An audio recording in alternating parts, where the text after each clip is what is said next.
কি হয়েছে?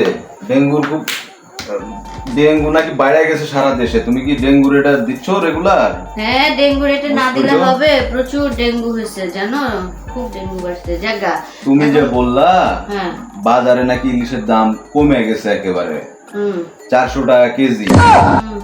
আমি তো অনলাইনেও দেখলাম, ফেসবুকেও দেখতেছি 400 টাকা কেজি ইলিশ। শুধু 400, শোনো 400 টাকা কেজি, তারপরে নাকি মাইকিং করে বিক্রি করতেছে জানো। তবে একটা কথা শোনো, আমি অবশ্য জানি না এদিকের অবস্থা কি। আমার এক বন্ধুকে ফোন দিছি, ফোন দিয়ে বলছে 400 টাকা নাকি কেজি, কি ব্যাপার ইলিশের? শোনো না, একটু গল্প আছে তো এখানে। কি গল্প? গল্পই 400 টাকা কেজি দেখে তোমার বন্ধু বা আমার বন্ধু এবং বন্ধু বান্ধবরা কি করছে জানো, অনলাইনে অর্ডার দিছে। সবাই অনলাইনে অর্ডার দিয়ে ভরে ফেলছে, মনে করো 400-500 লোক অর্ডার দিছে ফেসবুকে।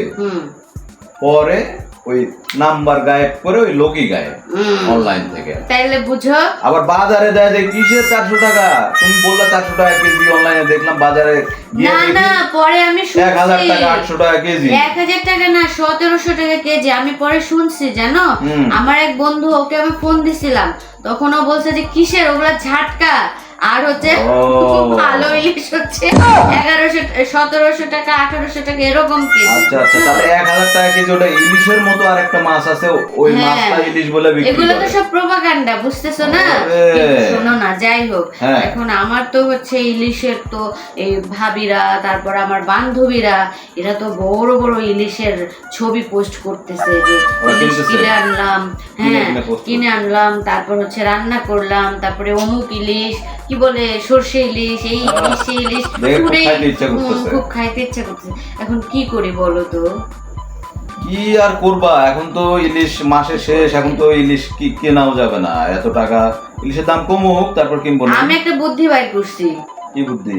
শোনো, হ্যাঁ, আমরা হচ্ছে এই প্রতারণার ফাঁদেও পড়বো না, আর হচ্ছে ওই যে ভাবিদের মতো ওই স্রোতের সাথে গা ভাসাবো না, বুঝছো?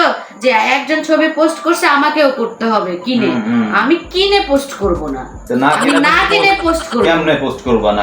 আমি বাজারে যাব, বাজারে যে ইলিশ মাছ যেখানে বিক্রি করে আমি ছবি তুলবো ফোনে, কয়েকটা ছবি তুইলা সেলফি তুলবা ইলিশের সাথে? অবশ্যই তুলবো, তুলে ওইটা ফেসবুকে পোস্ট করব। তারপরে দাম কমলে তারপরে না হয় কিনে খাবো না, কিন্তু এইভাবে এখন এই ট্রেন্ডের সাথে মিলাইতে হবে, তাছাড়া কোনো উপায় নাই, মান সম্মান থাকবে না, বুঝছো না? খাইতে ইচ্ছা করতেছে ইলিশ আর তুমি দিবা ছবি, হ্যাঁ ছবি দিবা তুমি, তারপরে খাবো, যত সব ফালতু বুঝলো না ব্যাপারটা? আরে ভাই, ট্রেন্ডের সাথে থাকতে হবে তো, না হলে তো সমস্যা, আমার দেখাইতে হবে তো। এই জন্য বাজারে যে সব ম্যানেজ করে দেবো।